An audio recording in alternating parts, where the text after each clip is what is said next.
So I'm a feminist. Boo. My question is about the role of women, though. What should women's role in public and private life look like, and what are the material benefits of that?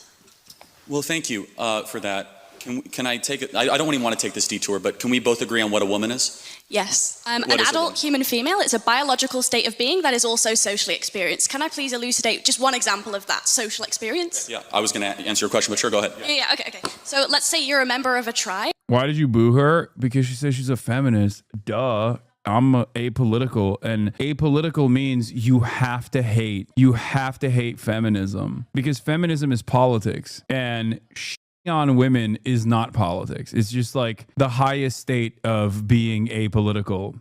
And that in that tribe, you have the biological female anatomy, and in order to become a woman in that tribe, you have to also get a tattoo. That's a social experience that's mapped onto biological reality. So can a woman have a prostate?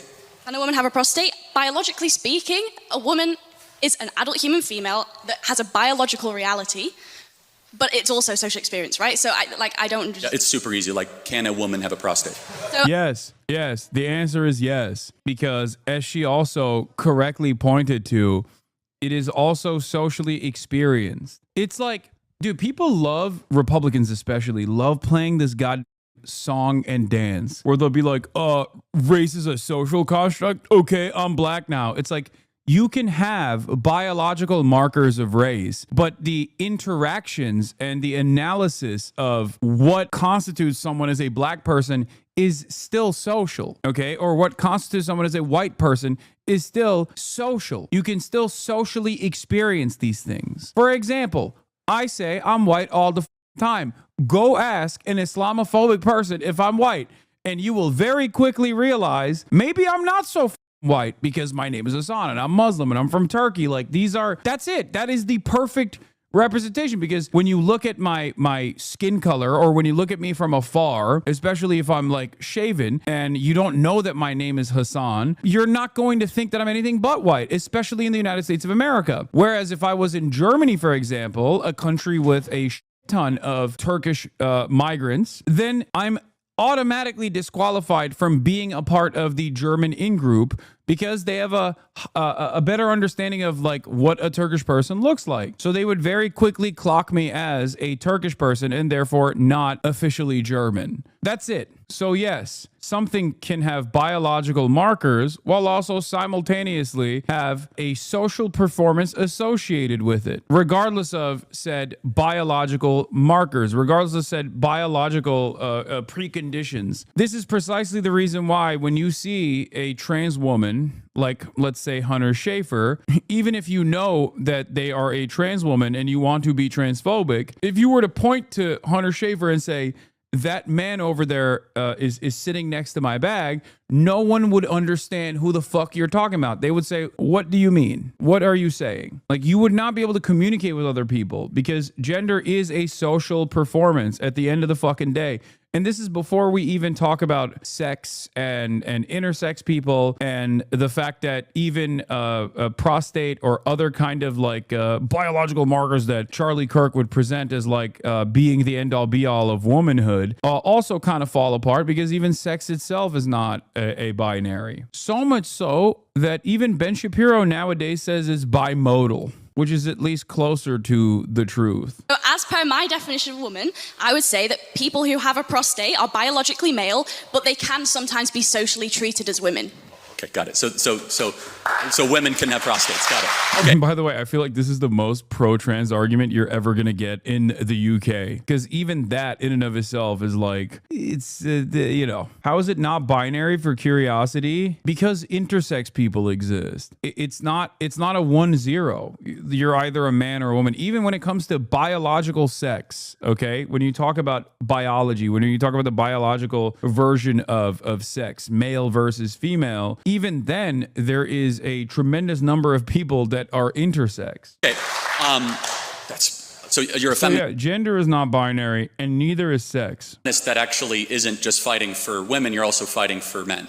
So, yes, men also experience harms from patriarchy, but I argue... We're talking about the same feminism, though, just make sure. Yeah, sure, go ahead. So, men also experience harm from patriarchal domination, but I would argue that those harms come from that system of domination itself. In the same way, for example, this isn't a threat, but if I reached across and punched you in the face, then my hand might hurt, right? So, are we understanding that there are, patterns of power? So, I would also fight for the rights of men. Wow, that was actually a pretty good analogy to describe how men are harmed by patriarchy. Okay, respect to this person. As a feminist, just as I would fight for the rights of women. Sure. You think women are happier than they were 40 years ago?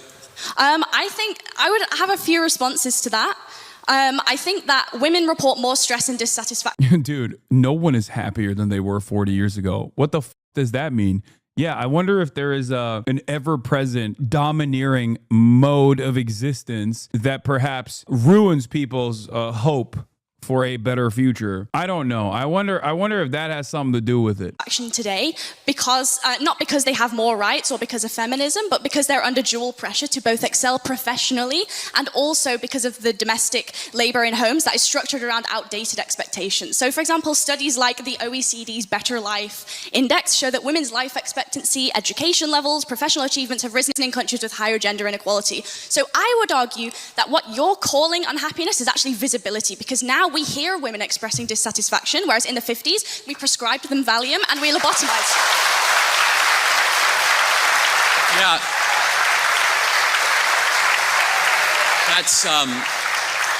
That's really rich. I didn't know women not to complain 50 years ago. That's funny. We've always been hold on a second. Why are suicide rates going up more for women? I think that Forget encourages... complaining. Materially, women are killing themselves more. Why is that? I think that even if both men and women have become unhappier, men's suicide rates have risen as well, and that's also been exponential. Can you at least concede that feminism offers only one potential explanation? There could be also other explanations. Of course, obviously, but feminism is the glaring thing in front of us, where we have fertility rates down, we have marriage rates down, we have unhappiness up. And we did something in the 1960s out of the universities of Brady Friedan and Gloria Steinem and all these feminists that basically said, you're trapped in a home, go get a job, freeze your eggs, take birth control. And all of a sudden, women are way unhappier than they were 40 years ago. And I just have to ask the question, why is that? Is it working? And maybe there are biological differences between men and women. Yeah, women would be way happier if they were servile inside of the home. They would be way happier as opposed to, being a cog in the capitalist machine. Charlie loves capitalism. He defends capitalism unconditionally. He will never assume that that is the real problem here for all people, women or men. Women that we should respect, and that deep down a lot of women want to get married and have children. In fact, we should applaud it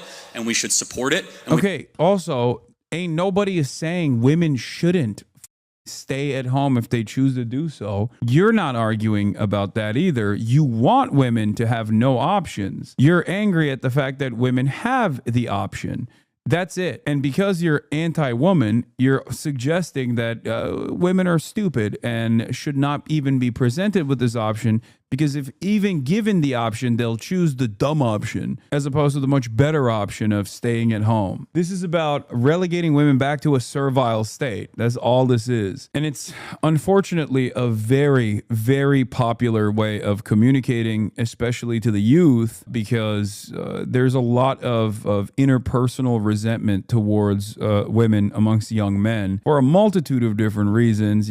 Dating life and things of that nature play a big role in this. And a lot of these opportunists actually capture the attention of these malleable children and redirect their anger. And instead of, making them engage in self-criticism and engage in self-improvement, they cause them to become whiny little crybabies that think like, oh, well, women don't want to be with me, so it's a societal issue, and that they should know their place in society and they should have to be with me at all times if I choose that. And then there's obviously the older person version of this, which Jordan Peterson demonstrates. We should say it means nothing if you're going to go be a CEO of some shoe company or be some banker in London. What matters if you raise children and you have something to pass down long after you're gone. I think I would bring 2 points to that. The first one is just really simple, which is that you can ascribe liberalism all you want as the cause of the unhappiness. I would argue something else. I would say that it's certain economic policy that has very little to do with the social acceptance of alternative lifestyles. I would say that we can recognize that income inequality across a vast swathe of Western countries has increased, which causes all kinds of social ills, a lack of social cohesion, housing price growth doesn't correspond with wage growth, monopolies increasingly become kind of emboldened to interfere with politics, and monopolies don't prioritize social health either. I think that those offer more compelling reasons for a decline in happiness than an increase in freedoms, because just one more thing, on an intuitive basis, generally speaking, people want more freedom, not less. Okay, so if that's true, why is it, do you agree that the happiest women of the West are married with kids? I would have to look into it, but I think there are certain... Yeah, if this is even true, which I don't know if it is, but even if it was true, the explanation for it is very simple. Yes, they don't have to work, or at least their only work is inside of the household where they have a degree of autonomy, as opposed to in the normal workplace where they don't. And it's usually from financially stable households that allow a single income, single earner household to even exist. But that is if we actually assume that this is true. And I have no reason to believe that this is true, for the record. Right. There are and objectively, we know that, right? The women with kids are not the ones tearing down statues, right? They're the ones that... Okay, then he just like jumps off to a totally irrelevant point that he just made up. You're not bringing any data. You're just simply relying on the audience to go, I agree with that. The women that tear down statues do seem angry. That's not a point. That has nothing to do with anything. That actually have obligations. Does tearing down statues correspond to some kind of smiles per capita data set that I wasn't aware of? Again, it's like... That's a really good way to deal with that. God damn. The problem here is the more she dominates Charlie, the more Charlie is reaffirmed in his previous position that women should never be allowed a microphone. That's the issue. That's the issue in this conversation is the more she cooks his, which she did right here, the more Charlie goes, and this is exactly why you have to stay in the kitchen, because you hurt my feelings when you're outside of the kitchen. There is no microphones in the kitchen. I remember her saying she's a leftist from her convo with you. Yeah, I think so. But she was also like following a bunch of random accounts that obviously it was like weird. I don't know. She seemed nice though. She seemed cool. I think she was just only like she was a little anti-sex worker, but not even all that much.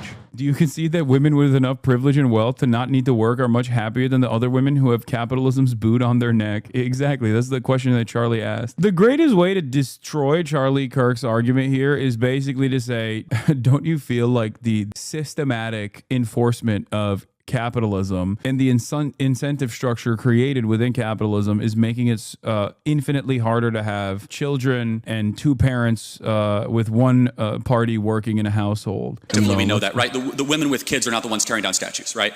They're the ones that actually have obligations. Does tearing down statues correspond to some kind of smiles per capita data set that I wasn't aware of? Again, it's like that. It's a little bit of a one-liner.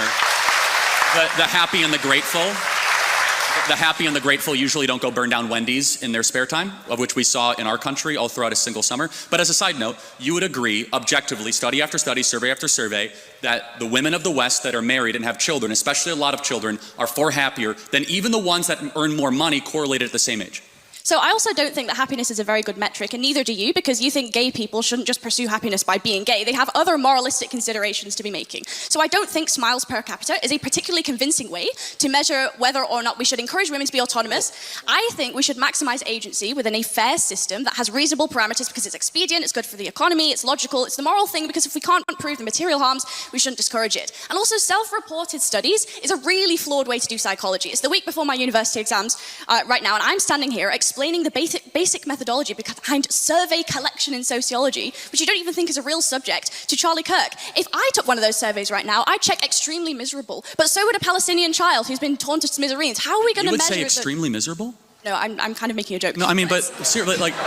Yeah, she's saying she would say she's extremely miserable because she has to talk to you. Oh, God. This is the other debate technique that I also despise, which is this is like a practical application of it. You're seeing it in real time, which is my interlocutor has no capacity to be humorous or engage in like hyperbolic statements or in an effort to like entertain, say something funny. I am going to present it as though she is being utterly sincere. I have no reason to believe that this person was trying to make a joke. It's just like this weaponization of playing dumb. This weaponization of just making every statement come across as though it's perfectly sincere. Now, obviously, a lot of the debate pervert communities that come after me also deploy this technique with regular frequency to clips of mine where they'll be like, I'll say something like very clearly a joke, like offhandedly. Like I'm reminded of that Discord, the Discord messages where I was like responding to a chatter being like, I'm gonna kill myself. And then people were like, oh, he wants to commit suicide. Hasan is actually suicidal. It's like the most commonplace thing that people say online.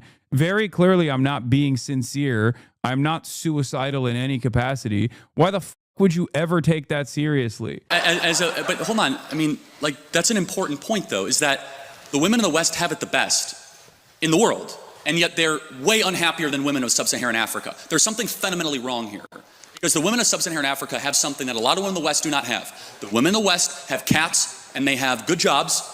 And the women of sub-Saharan Africa, they have a belief in the divine, and they have kids. And maybe there's a biological undercurrent that is keeping a lot of women from realizing their full potential. And so without... Again, this argument in and of itself only works if you believe women are too stupid to know what's best for them. This argument is an Ouroboros. It only works if your starting position already is that women are somehow lesser and don't know what's good for them. And you only believe that if you are misogynistic. Because the argument is, if presented with the option of financial freedom versus like staying at home and being a mom, women end up choosing financial freedom, and that makes them sad as opposed to staying at home and being a mom. And therefore, women are very clearly, due to the economic liberty presented to them, making the wrong options because they're too stupid to choose the right option. This also obviously completely avoids any sort of real structural analysis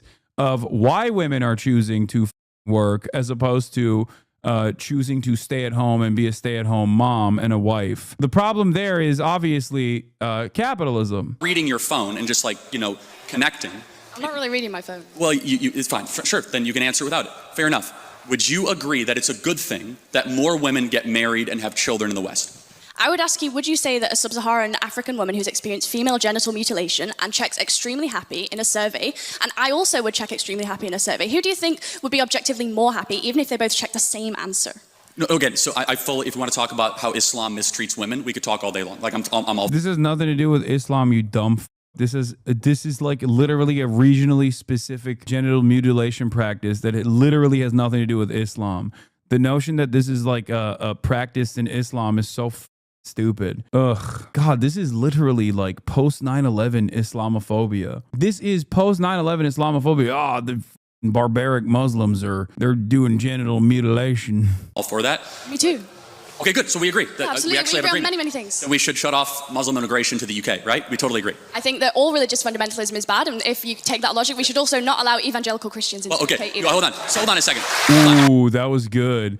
I think that's still stupid, but the whole like, don't even give him an ounce of like Muslim fundamentalism has nothing to do with female genital mutilation. But having said that, her retort was good, where it's like, yeah, if we're gonna shut off immigration into the country based on religious fundamentalist values, then evangelical Christianity should also be shut off. That's funny. Hold on. Can you show me a single? Show me, what would your example, because I have 50, of a single Christian country that you would say mistreats women right now? America. Dog, your argument is to literally do what you think Sharia is a fundamentalist approach to the gender dynamic. You only attribute that to Islam because you're stupid, but like you want Christian Sharia in the goddamn country. That's what you're advocating for right now. You are literally advocating for that, sitting on that side of the podium. What do you mean? This is why I always say conservatives hate the conservatism of other countries. Conservatives love to talk about how barbaric and backwards conservatives in other countries are, while literally demanding that we do the same shit America, but within the confines of their in-group. You are a Trump supporter. You love JD Vance. JD Vance thinks women are broodmares that are only good for breeding. He is a pronatalist. He's like a psycho. What a stupid argument. Name one Christian country that mistreats women. Yeah, if left to your own devices, America would resemble a Taliban rulership of Afghanistan, but just in an American version. As a matter of fact, you're moving American society in that direction right now. You just only hate it when it's like fundamentalism coming from brown people. That's the problem. Oh, really? Yes. We had a female woman vice president. Dude, excuse me. A woman was vice president, and I hate her because she's a whore. Charlie's like, we had a whore. We had a whore vice president who was what inferior IQ, a female woman whore. How dare you say that I mistreat women? What's next? You're gonna tell me America's racist? Oh, that's amazing. I love that. He's like, plenty of Muslim countries have had heads of state that were women. Yeah, Iran had a Department of Environment, leader of the Department of Environment. She served vice president for women and family affairs. And Turkey had a head of state. Pakistan had a head of state that was a woman. Turkey had a head of state that was a woman. Multiple decades before America even had like Hillary Clinton run for president. You know, yeah, Tansu Çiller and Benazir Bhutto. We had a female vice president, a female speaker of the House. Women earn more than men in America. In Rwanda, female representation in government supersedes the UK by quite a lot. Did women get treated better in Rwanda? Okay, I might be super off this. Like, is Rwanda Islamic? Like, I'm not totally sure. I don't think it is. Like, is it? Like, I don't know, actually. It's not. So, again, we were just talking about Islam. It's a little bit of a side note, but you must be morally clear because you brought up female genital mutilation, which is Islamic.